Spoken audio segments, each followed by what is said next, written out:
Hello friends, and welcome to another episode of 10 Minutes with TmFal. Today we're going to do the 10-minute primer on hepatitis C.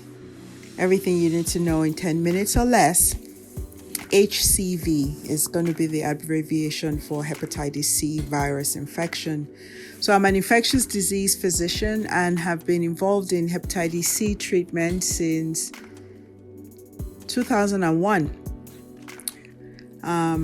At the Cook County Health System and taking care of people living with HIV and also hepatitis C, and co-founded a hepatitis C program at the Core Center, and have almost 20 years of experience treating hepatitis C.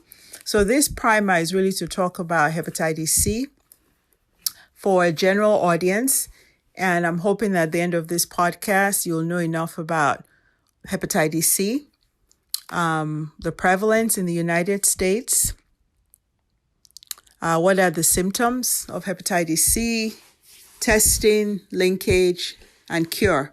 And this is really exciting because we have medications to cure hepatitis C, which we'll talk about, and that is pretty exciting. There is probably no other chronic infection, viral infection that leads to chronic infection that has a cure. And that's really important. And that's why this is very exciting. So there are lots of viruses that we get over and over again. The cold virus, common virus, the flu virus, a lot of different viruses, adenovirus, rhinoviruses, the ones that cause all kinds of things. West Nile, people get them. They don't cause a chronic infection. Now, the viruses that cause chronic infection usually never go away. So we talk about, you talk about herpes virus infections, herpes 1 and 2. Once people have been exposed to them, they cause a chronic infection and they stay dormant, and they can stay dormant and reactivate once in a while. The virus that causes mono EBV kind of stays dormant and it can come back in a different form when people get immunosuppressed. Same thing with the virus that causes chickenpox, comes back later on as shingles. We know that HIV causes a chronic infection that we can suppress and treat and have people live long, healthy, productive lives, but we don't have a cure. Hepatitis B has medications, again, no cure. And so it's pretty exciting that hepatitis C is a virus that can cause chronic infection a lot of the time, but we have a cure, a cure, a cure where somebody is treated for hepatitis C, they're cured, they no longer have the virus, and they have improved outcomes. So before we get to cure, let's take a couple of steps back. And we're going to talk about hepatitis C in form of a care continuum, starting from screening, testing, which is step 1, to linkage and care, to treatment and cure, and then some education around reinfection. So it's estimated in the United States that, somewhere between 2.5 to 3 million people have chronic hepatitis C. That's about 1% of the population in the U.S. And so chronic hepatitis C is a virus that is transmitted through blood, so usually blood contact, and breaks in skin. So the biggest risk group is intravenous drug use, and then other risk factors include sharing of needle paraphernalia anytime there's breaks in skin, and then less commonly but can happen is sexual transmission of hepatitis C. So prior to 2012, there were groups of people who were at high risk for hepatitis C and had recommendations to get tested. That included people living with HIV, people on dialysis, people with other viruses like hepatitis B, people who had gotten blood transfusion prior to screening in the 80s, people on, like I said, hemodialysis, people with injection drug use. So those were people who already had guidelines to be screened for hepatitis C. In 2012, the Center for Disease Control, or CDC, added a recommendation to screen people born between 1945 and 1965, the baby boomers. So anybody born between 1945 and 1965, the recommendation is to get a one-time hepatitis C test, just age-based, no other risk factors necessary. And this was because 70%, or 7 out of 10 people living with hepatitis C in the US were born in that age bracket, 1945 to 1965. So that is screening based on age and screening based on risk factors. And with that, we've diagnosed a lot of people with hepatitis C. Now, there are still people living with hepatitis who have not been tested. So this is a shout out for people out there. If you were born in 1945 to 1965, you should have had a hepatitis C test. If you belong to any of the other risk groups we talked about. But more importantly is that in the last 5 years, the number of cases of hepatitis C in people under the age of 30 has gone up significantly, tracking a lot with the opioid epidemic, an increase in intravenous drug use and opioid-related mortality. So hepatitis C new cases have gone up for the last 5 years and continue to go up.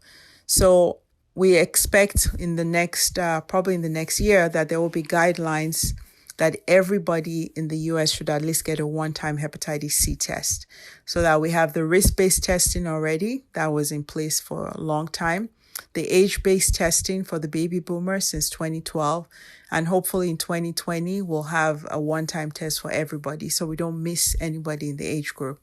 So simple blood test, cheap blood test that tests for hepatitis C. The next test is to confirm that, to see if you actually have virus. So when people are exposed to hepatitis C, somewhere between 7 to 8 of them, of every 10 with hepatitis C, will develop chronic hepatitis C infection. In some studies, maybe, 7. In most studies, 8 out of every 10 will develop chronic infection, which means they have virus in the blood when you test. So the hepatitis C test is an antibody test to look for exposure, and then you confirm that with a viral load, a hepatitis C virus load. And if that shows virus in the blood, that is chronic hepatitis C infection. Most people clear hepatitis C. The people who will clear, that small proportion who clear within the first couple of months. So if somebody is positive after an exposure of a long time ago, then that's chronic hepatitis C. So once it's confirmed by virus, the next step is to link to care. And linking to care includes linking them to a place where they can be evaluated for severity of their liver disease, and also to be staged for severity of their liver disease. Symptoms of hepatitis C are minimal. Sometimes people have no symptoms. Common symptoms are like fatigue and tiredness, which are very nonspecific when people have chronic hepatitis C. And a lot of people have no real symptoms until they present with severe liver disease. So it's important to do the testing, get linked to care. We have technology to stage the liver disease. So you can stage your liver scar tissue into stage 1, 2, 3, or 4, with stage 4 being cirrhosis. We usually don't do liver biopsies anymore. Most places stopped doing liver biopsies about 2 or 3, maybe 4 years ago, with other technologies to assess liver disease, like a FibroScan or blood test FibroSure. So you don't have to be worried about getting a biopsy. And once the stage of liver disease is done, and we know what type of hepatitis C you have, the different genotypes, then we go into treatment and cure. It's important to know what type of hepatitis C, because there are at least type 1 through 6, and there's A and B. And we do have medications that treat all genotypes, and we have some medications that are specific to the more common genotypes. So it's important to know, once you confirm the virus, what type it is. Do some blood work to see if there's severity of liver damage and kidney, what the kidneys are doing. And then do the staging of liver disease. And then we go into treatment. I'm not going to talk about specific medications, but we have single tablet regimens, and we have all single daily regimens that can be used to treat hepatitis C. So all the regimens we have now are dosed daily. Most are 1 pill a day. There is one that is 3 pills a day taken at the same time.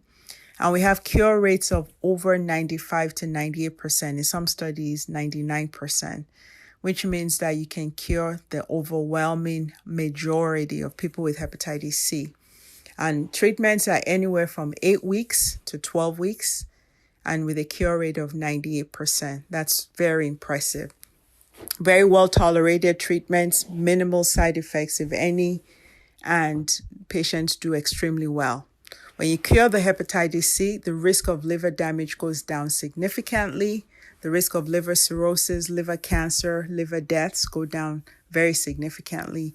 So this is important for anybody out there to get the hepatitis C test, link to a provider or center that treats hepatitis C, get your liver disease staged, and then go on treatment and cure. And then once you're cured of hepatitis C, we talk to our patients about the importance of not sharing needles or any other way they could get reinfected, having their partners treated. And important through all of this is counseling around alcohol use. So one of the things we do at every visit and at any liver treatment center is the importance of alcohol cessation or alcohol reduction as a way to improve liver disease outcomes. So this is 10 minutes with TmFal, encouraging people to get out there and get tested for hepatitis C. It's a simple blood test that checks for hepatitis C. If the test is positive, a virus load is done to confirm if you're in the minority of patients who cleared on their own or if you have chronic hepatitis C. If the virus is positive in the blood, that's chronic hepatitis C. They check a genotype to see what type of hepatitis C, link to care, get a staging of your liver disease either through a blood test or simple FibroScan technology, no liver biopsy required, and then get on treatment for anywhere between 2 to 3 months and clear this virus and get rid of it. When you do that, you improve your liver disease outcomes, you reduce the risk of any kind of liver complications. And through all of this, we talk about counseling around alcohol cessation. So this has been 10 minutes with TmFal. Get out there and get your hepatitis C tested. And if you're positive, link to care, treated, and cured. Thank you.